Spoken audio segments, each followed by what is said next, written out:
Good morning students. आज मैं आपको पाठ 8 घुमक्कड़ी समझाने जा रही हूँ।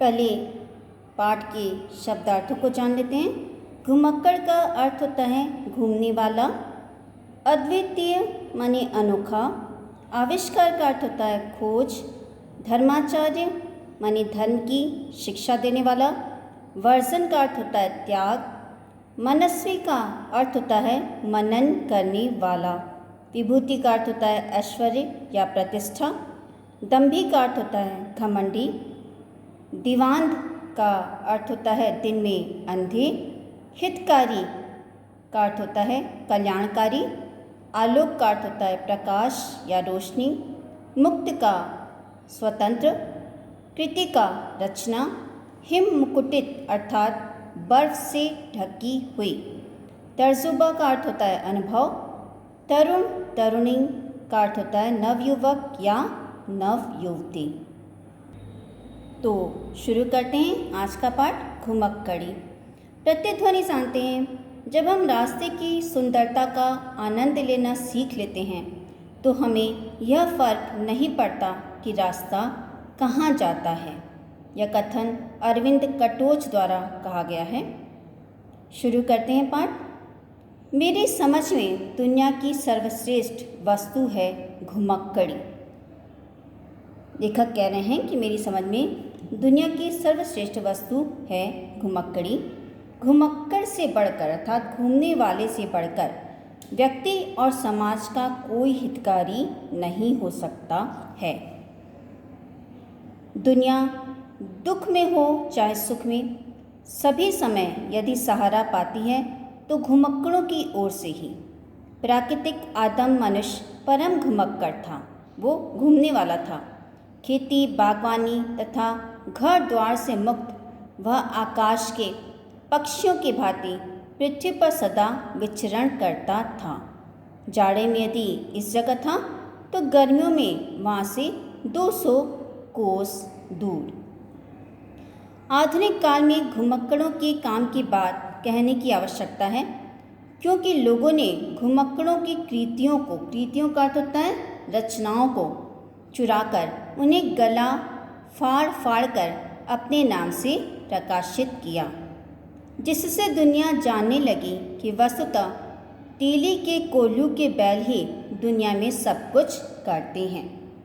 तेली के कोल्हू के बैल अर्थात जो कठिन परिश्रम करने वाले होते हैं, और यहाँ पर तात्पर्य है कि जो रोज़ एक ही प्रकार का जीवन जीते हैं, वही व्यक्ति दुनिया में सब कुछ करते हैं। आधुनिक विज्ञान में चार्ल्स डार्विन का स्थान बहुत ऊंचा है। उसने प्राणियों की उत्पत्ति और मानव वंश के विकास पर ही अद्वितीय खोज नहीं की, बल्कि सारे ही विज्ञानों को उससे सहायता मिली।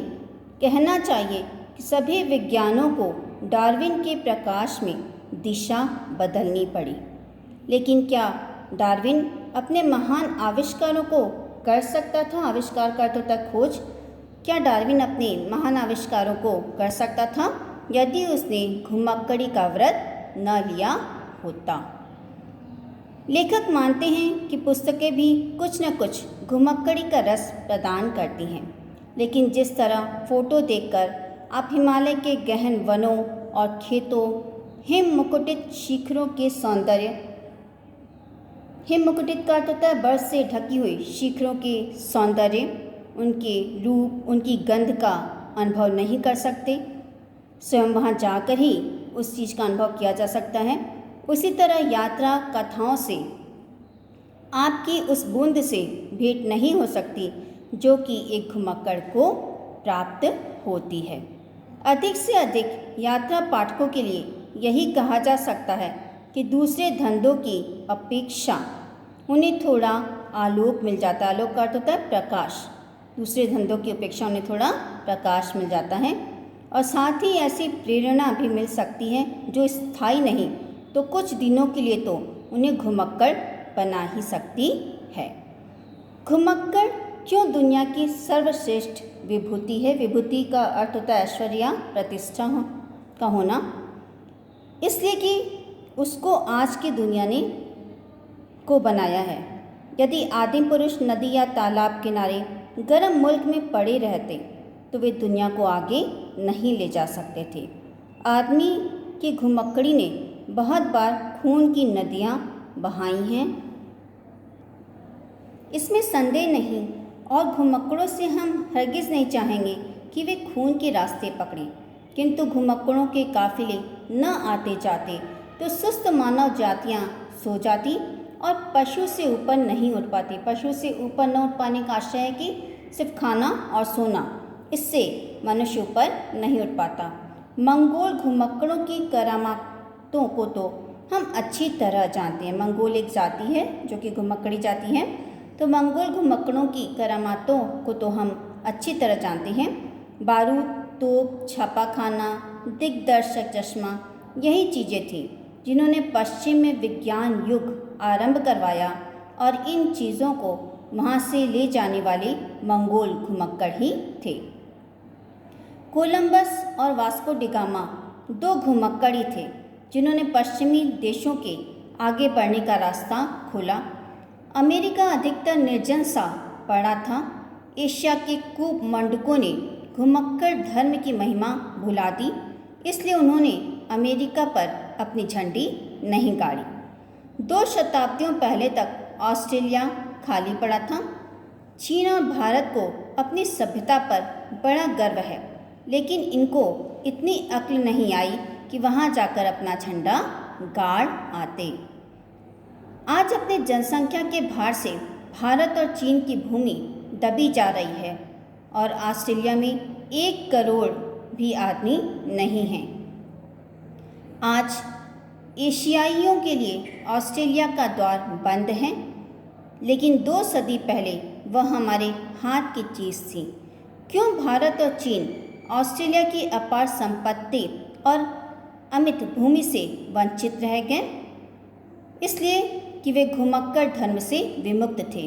वे घुमक्कड़ धर्म को भूल चुके थे। दुनिया के अधिकांश धर्मनायक घुमक्कड़ रहे। धर्माचार्यों का अर्थ होता है धर्म की शिक्षा देने वालों ने आचार, विचार, बुद्धि और तर्क तथा सहायता में सर्वश्रेष्ठ बुद्ध घुमक्कड़ राज थे। भारत के प्राचीन धर्मों में जैन धर्म भी है। जैन धर्म के प्रतिष्ठापक श्रवण महावीर कौन थे? वह भी घुमक्कड़ राज थे।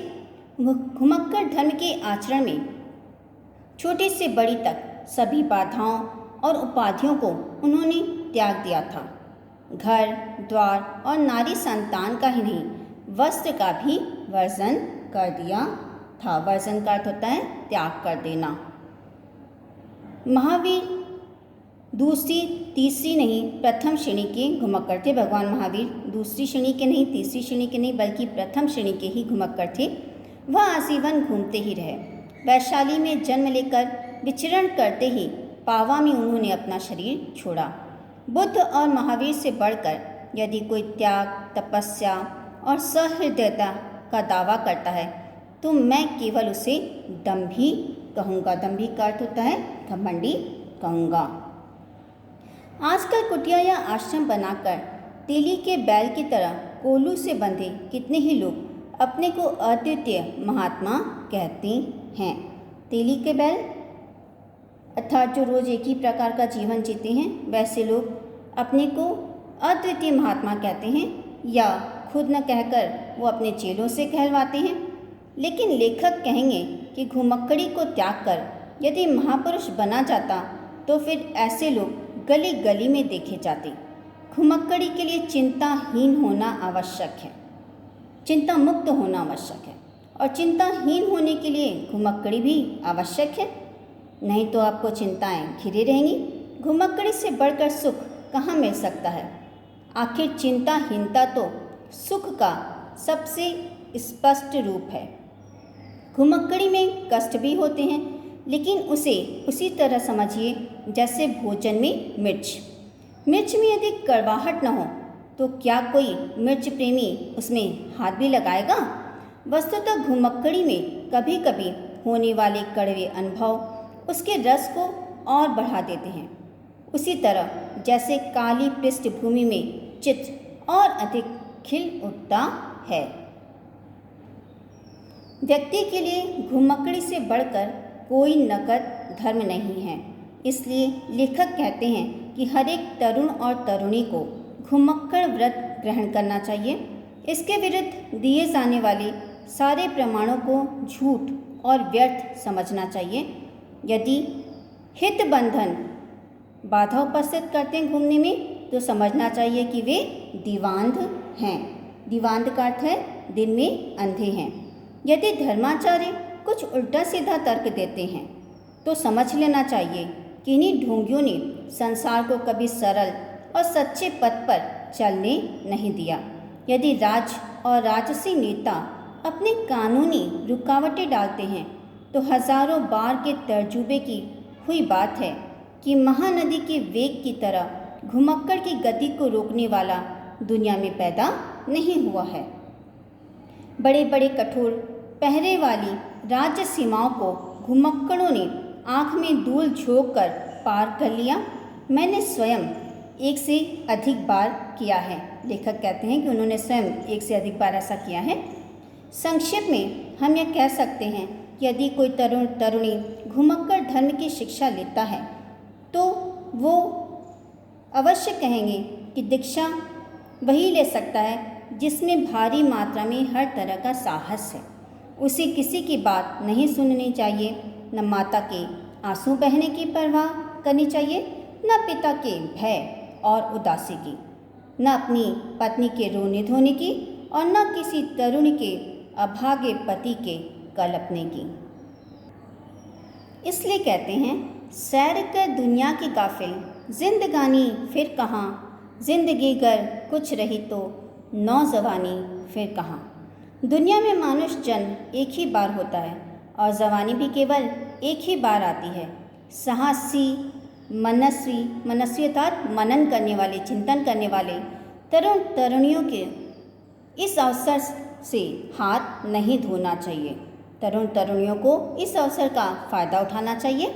इसलिए कमर बांध लो भावी घुमक्कड़ों, संसार तुम्हारे स्वागत के लिए बेकरार है। और इस पाठ के लेखक थे राहुल सांकृत्यायन। तो इस पाठ से हमें यह सीख मिलती है कि हमें जीवन में नए स्थानों, मित्रों तथा संस्कृतियों का अनुभव करना चाहिए।